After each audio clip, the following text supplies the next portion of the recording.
तो हमारे देश की शासन व्यवस्था जो है वो 3 अंगों से चलती है।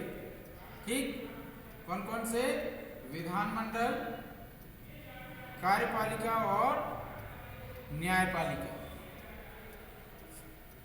विधानमंडल जो है ये 2 भागों में डिवाइड कर सकते हैं, है ना। एक केंद्रीय विधानमंडल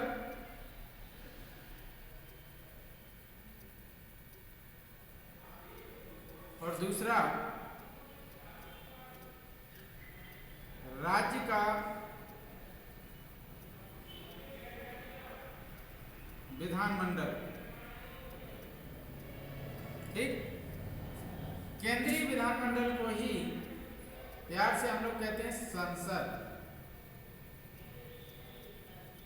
है ना। क्या कहते हैं? संसद। और ये संसद 3 अंगों से मिलकर के बनती है। लोकसभा, राज्यसभा और प्रेसिडेंट। लोकसभा, राज्यसभा और राष्ट्रपति, इन 3 अंगों से मिलकर के केंद्रीय विधानमंडल अर्थात संसद का गठन होता है। यदि राज्य विधानमंडल की हम बात करें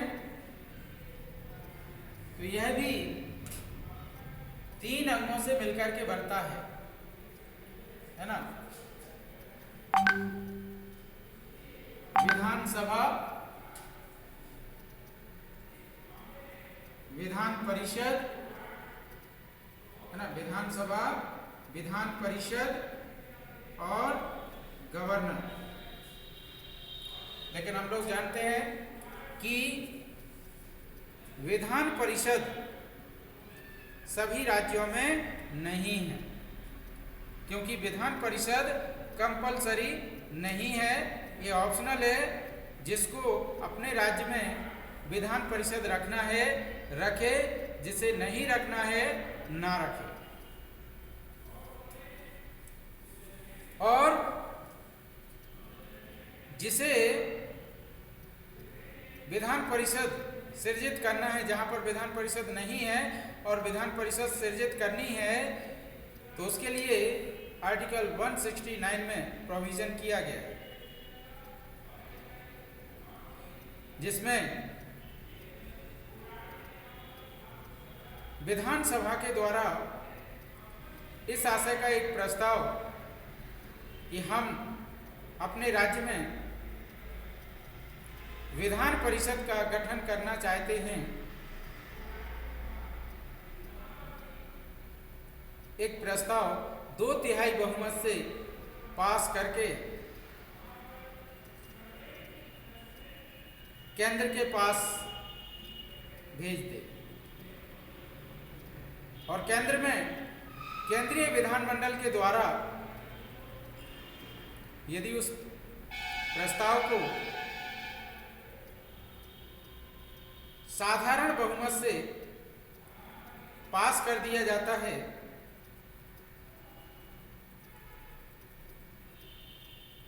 तो उस राज्य में नई विधान परिषद का सृजन हो जाता है, वहां पर नई विधान परिषद का गठन किया जा सकता है। और जिन राज्यों में विधान परिषद है, उन राज्यों को यदि विधान परिषद समाप्त करना है,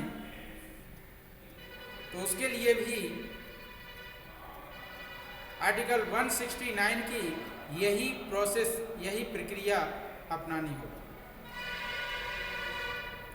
अर्थात इस आशय का एक प्रस्ताव कि हम अपने राज्य से विधान परिषद को समाप्त करना चाहते हैं, विधानसभा के द्वारा प्रस्ताव को 2/3 बहुमत से पास करना होता है और उस प्रस्ताव को केंद्र के पास भेजा जाता है।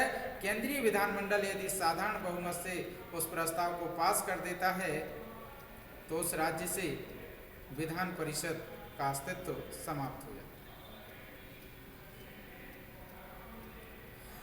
क्योंकि विधान परिषद कंपलसरी नहीं है, इसलिए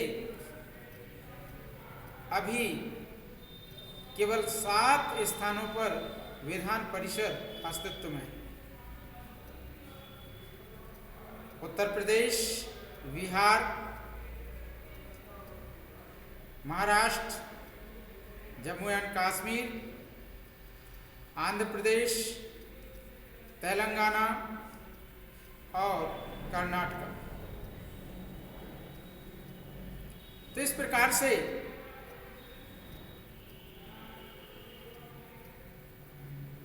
इन 7 राज्यों में,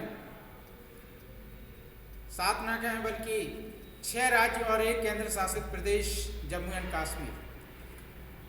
जैसा कि हम लोग जानते हैं कि जम्मू कश्मीर को 370 हटने के बाद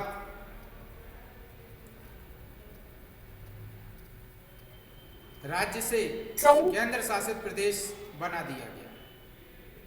सर, बिहार, कर्नाटका, महाराष्ट्र, तेलंगाना, उत्तर प्रदेश, जम्मू कश्मीर, एक और कौन सा है सर?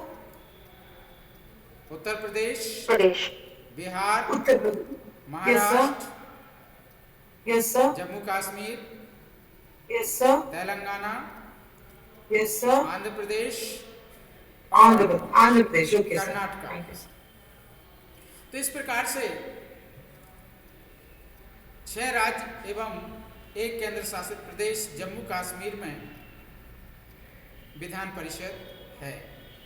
तो जब हम इन 6 राज्य एवं केंद्र शासित प्रदेश जम्मू कश्मीर की बात करेंगे तो वहां पर इन तीनों अंगों को मिलकर के जो है राज्य विधानमंडल का गठन होगा।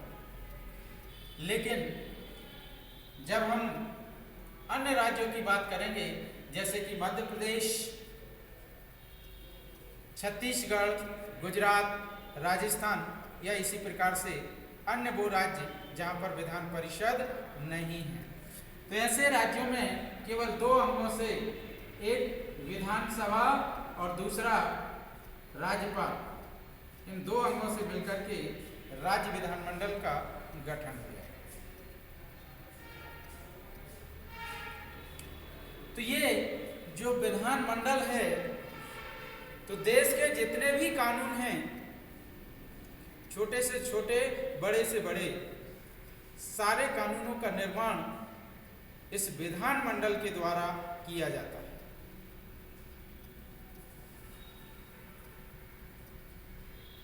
या तो केंद्रीय विधानमंडल के द्वारा किया जाएगा या राज्य विधानमंडल के द्वारा किया जाएगा।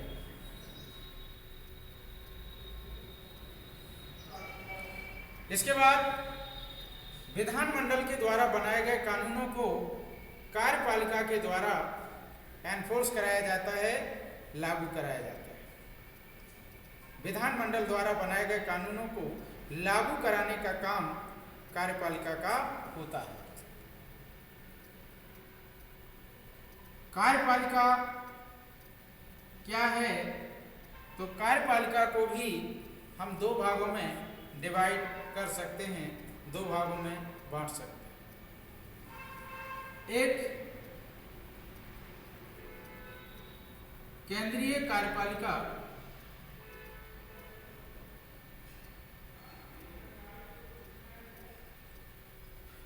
और दूसरी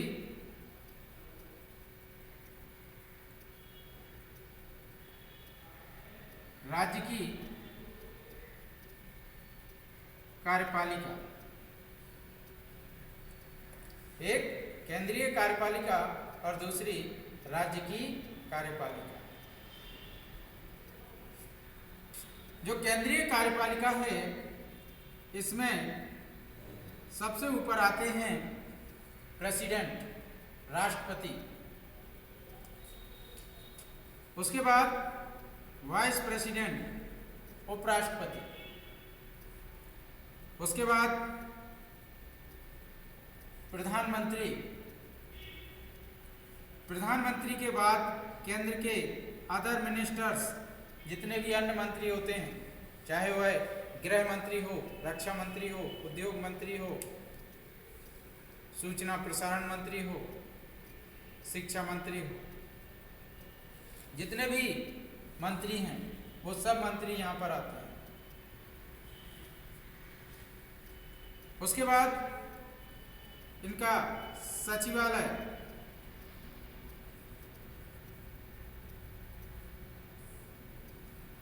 और सचिवालय के बाद प्रत्येक विभाग का उच्च अधिकारी से लेकर के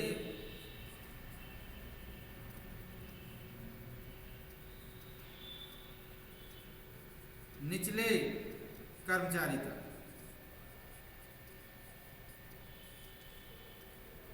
प्रत्येक डिपार्टमेंट, जैसे स्वास्थ्य विभाग की बात करें तो ऊपर डायरेक्टर से लेकर के नीचे कंपाउंडर तक, पोस्ट ऑफिस की बात करें तो ऊपर निदेशक से लेकर के जनरल मैनेजर से लेकर के नीचे जो है तो डाकिया तक, पोस्टमैन तक, है ना। हर विभाग में, चाहे पीडब्ल्यूडी विभाग हो, चाहे स्वास्थ्य विभाग हो, चाहे शिक्षा विभाग हो, चाहे गृह विभाग हो, हर डिपार्टमेंट में उच्च अधिकारी से लेकर के निम्न कर्मचारी तक यहाँ पर सभी। सर आपने पोस्ट ऑफिस में सबसे उच्च अधिकारी का क्या नाम बताया? मतलब यहाँ पर ये केंद्रीय कार्यपालिका होता है। अब हम बात करते हैं राज्य की कार्यपालिका की। राज्य की कार्यपालिका में सबसे ऊपर आता है गवर्नर, राज्यपाल। राज्यपाल के नीचे सीएम, मुख्यमंत्री। मुख्यमंत्री के नीचे आता है आपके अदर मिनिस्टर्स, है ना। राज्य के जितने भी मंत्री होते हैं, चाहे गृह मंत्री हो, चाहे स्वास्थ्य मंत्री हो, चाहे शिक्षा मंत्री हो, है ना। राज्य में जितने भी मंत्री हैं वो सब इस अदर मिनिस्टर्स के अंतर्गत आते हैं, अन्य मंत्रियों के अंतर्गत आते हैं। यहाँ पर भी इनका सचिवालय, सचिवालय के बाद यहाँ पर भी राज्य में प्रत्येक विभाग के उच्च अधिकारी से लेकर के निचले कर्मचारी तक ये राज्य की कार्यपालिका के अंतर्गत आते हैं। तो देश में जितने कानून बनते हैं उन कानूनों का निर्माण विधानमंडल के द्वारा किया जाता है और उन कानूनों को लागू करने का काम यहाँ पर कार्यपालिका के द्वारा किया जाता है। कार्यपालिका में क्या क्या आता है वो हमने डिटेल में देखा, है ना। अब कानूनों को लागू करते समय जो भी विवाद उत्पन्न होते हैं उन विवादों का निराकरण या निपटारा न्यायपालिका के द्वारा किया जाता है ना। अब न्यायपालिका में कौन कौन आता है? तो न्यायपालिका में सर्वोच्च शिखर पर है आपका सुप्रीम कोर्ट। सबसे ऊपर कौन है? सर्वोच्च न्यायालय या सुप्रीम कोर्ट। नहीं देखना,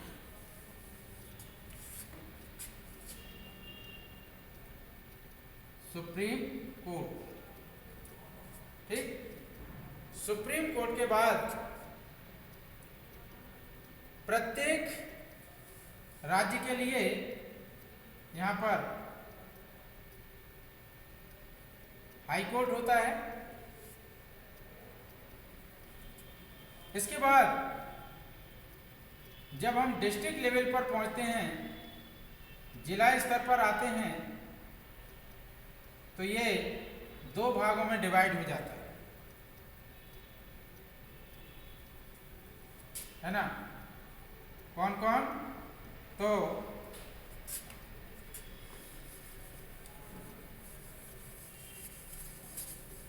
सर देखिएगा बिल्कुल।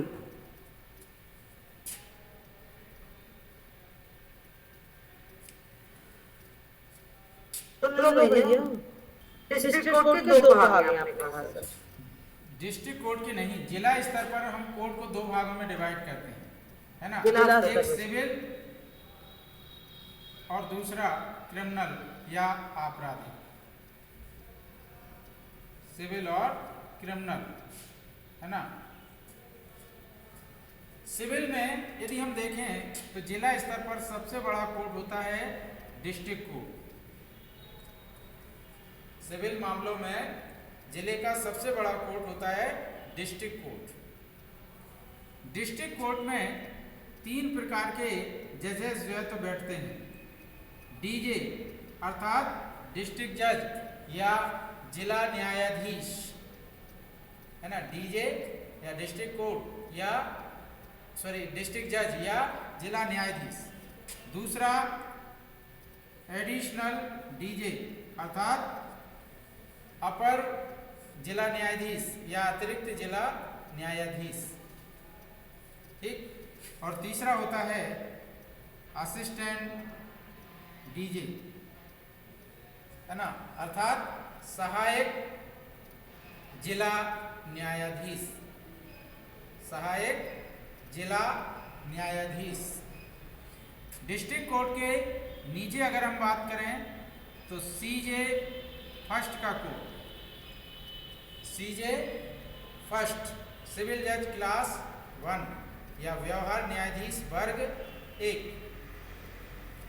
इसके नीचे अगर हम बात करें तो सीजे सेकंड सिविल जज क्लास 2 या व्यवहार न्यायाधीश वर्ग 2, ठीक। तो ये सिविल कोर्ट यहाँ पर कंप्लीट। इसके बाद आपराधिक में अगर हम देखें, क्रिमिनल में देखें तो क्रिमिनल में जिले का सबसे बड़ा कोर्ट होता है सेशन कोर्ट।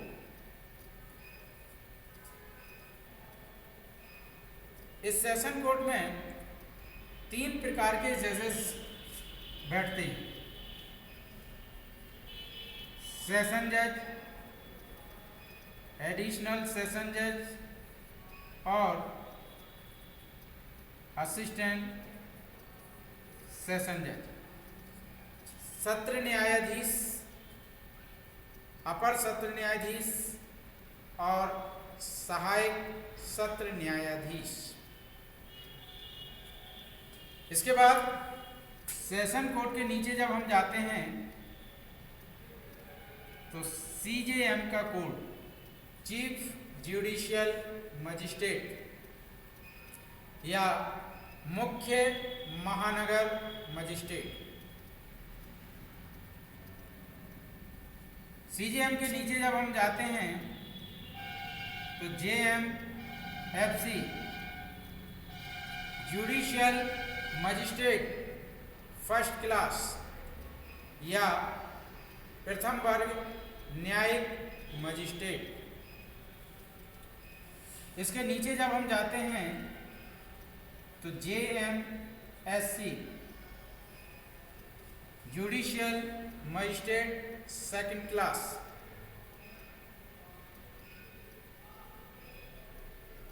अर्थात द्वितीय वर्ग न्यायिक मजिस्ट्रेट। तो ये यहाँ पर जो है तो क्रिमिनल कोर्ट्स हो जाते हैं। लेकिन जो महानगर क्षेत्र होते हैं, है ना, तो महानगर क्षेत्रों में हमें ध्यान रखना है कि अलग कोर्ट होता है सीएमएम, चीफ मेट्रोपॉलिटन मजिस्ट्रेट। और ये सीएमएम का कोर्ट सीजेएम के इक्वल होता है ना। सीजेएम और सीएमएम ये बराबर होते हैं। सीएमएम मतलब चीफ मेट्रोपॉलिटन मजिस्ट्रेट या मुख्य महानगर मजिस्ट्रेट। इसके नीचे एमएम होता है मेट्रोपॉलिटन मजिस्ट्रेट या महानगर मजिस्ट्रेट। ये जेएमएफसी के इक्वल होता है, इसके बराबर होता है ना। तो जब महानगर का जो क्षेत्र है, महानगर की बात की जाए तो वहां पर सीएमएम और एमएम का क्षेत्राधिकार होगा, वहां पर ये कार्य करेंगे, वहां पर सीजीएम और जेएमएफसी या जेएमएससी काम नहीं करेंगे। और महानगर की सीमा के बाहर सीजीएम, जेएमएफसी, जेएमएससी काम करेंगे, सीएमएम और जो है तो एमएम वहां पर काम नहीं करेंगे। तो इस प्रकार से ये ज्यूडिशियरी हो जाती है। अब हमें यहाँ पर ध्यान रखना है कि विधानमंडल का कार्य क्या है? विधियों का निर्माण करना। देश की सभी विधियों का निर्माण विधानमंडल के द्वारा किया जाता है और उन विधियों को लागू कराने का काम, एनफोर्स कराने का काम कार्यपालिका का होता है। लागू कराते समय जो भी विवाद उत्पन्न होते हैं, उन विवादों का निराकरण न्यायपालिका के द्वारा किया जाता है। और साथ ही साथ विधानमंडल के द्वारा जो विधियां बनाई जाती हैं, वह विधियां सही हैं या गलत हैं, वैध हैं या अवैध हैं, उचित हैं या अनुचित हैं, इसका निर्धारण भी न्यायपालिका के द्वारा किया जाता है। तो इस प्रकार से ये देश की संपूर्ण शासन व्यवस्था इन 3 अंगों से संचालित होती है। और प्रशासनिक विधि में जो शक्ति पृथक्करण की बात की गई है, वह इन्हीं तीनों अंगों के लिए की गई है। अर्थात यहाँ पर कहा गया है कि विधानमंडल को केवल विधि निर्माण का कार्य करना चाहिए, उसे बाकी के 2 अंगों के कार्यों में किसी प्रकार का कोई हस्तक्षेप नहीं करना चाहिए। उसी प्रकार से कार्यपालिका के संदर्भ में कहा गया है कि कार्यपालिका को भी जो अपना विधि के क्रियान्वयन का कार्य सौंपा गया है, विधि को एनफोर्स कराने का जो कार्य सौंपा गया है, तो केवल विधियों को एनफोर्स कराने का कार्य करें, उसे ना तो विधियों का निर्माण करना चाहिए और ना ही जो है तो उन विधियों की वैधता की जांच करनी चाहिए और ना ही जो है तो विवादों का निराकरण या निपटारा करना चाहिए। उसे विधियों को एनफोर्स कराना है। और न्यायपालिका के बारे में भी कहा है कि न्यायपालिका को केवल विवादों का निपटारा करना है और जो है तो कहना चाहिए कि विधियों की वैधता की जांच करना है, लेकिन न्यायपालिका को विधियों का निर्माण नहीं करना है, विधियों को लागू नहीं कराना है। अर्थात यहाँ पर शक्ति पृथक्करण के सिद्धांत के माध्यम से कहा जा रहा है कि तीनों को अपने अपने क्षेत्र में कार्य करना है, किसी को भी एक दूसरे के क्षेत्र में हस्तक्षेप नहीं करना है। लेकिन ऐसा संभव नहीं है। इन तीनों अंगों का एक दूसरे में हस्तक्षेप होता है। क्या हस्तक्षेप होता है, कितना हस्तक्षेप होता है, इसे हम लोग अगली क्लास में डिस्कस करेंगे।